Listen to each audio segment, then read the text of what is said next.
Surat international airport પર runway નજીક ઘાસમાં આગ લાગતા અફરાતફરી મચી હતી તો બનાવની જાણ થતાં ફાયર સ્થળ પર દોડી જઈ આગ પર કાબુ મેળવ્યો છે તો રનવે પર લાગેલી આગને લઈ કેટલીક ફ્લાઇટો ડાયવર્ટ પણ કરવી પડી હતી।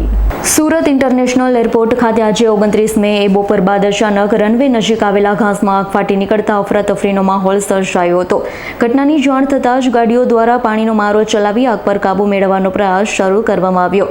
આ દરમિયાન રનવે પર એક ફ્લાઇટ હતી તે ટેક ઓફ થાય તે પહેલા જ ઘટના બની। બાદમાં આગ કાબૂમાં આવી ગઈ હતી। રનવે ઓપરેશનલ ચાલુ થઈ ગયું છે। ફ્લાઇટની અવરજવર શરૂ થઈ ગઈ છે। સુરત દિલ્હી 2 કલાક 51 મિનિટ મોડી રવાના થઈ હતી તથા 3 ફ્લાઇટ હેલિકોપ્ટરને ડાયવર્ટ કરાયા હતા।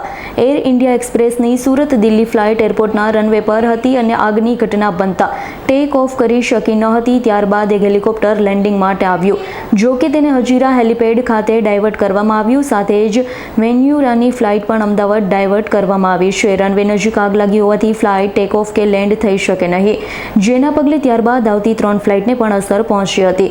ફાયરની ગાડીઓ દ્વારા આગ પર કાબુ મેળવ્યો। આ દરમિયાન એર ઇન્ડિયા એક્સપ્રેસની સુરત હૈદરાબાદની ફ્લાઇટ પણ સુરત પહોંચી ગઈ હતી, જેને અમદાવાદ ડાયવર્ટ કરવામાં આવી। ત્યારબાદ બેંગ્લોર સુરતની ફ્લાઇટને પણ વડોદરા ડાયવર્ટ કરવામાં આવી। રનવે નજીકના ઘાસમાં જ આગ લાગી હોવાના કારણે હેલિકોપ્ટર, વેન્ચુરાની ફ્લાઇટ, એર ઇન્ડિયાની ફ્લાઇટોને આકાશમાં ચક્કર લગાવ્યા બાદ ડાયવર્ટ કરવામાં આવી।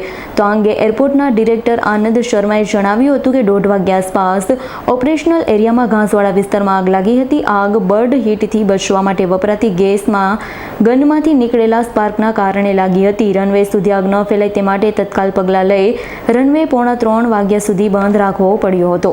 Bureau report, S9 news, Surat. અમારી તમામ માહિતીથી અપડેટ રહેવા માટે જોડાયેલા રહો S9 ન્યૂઝ સાથે।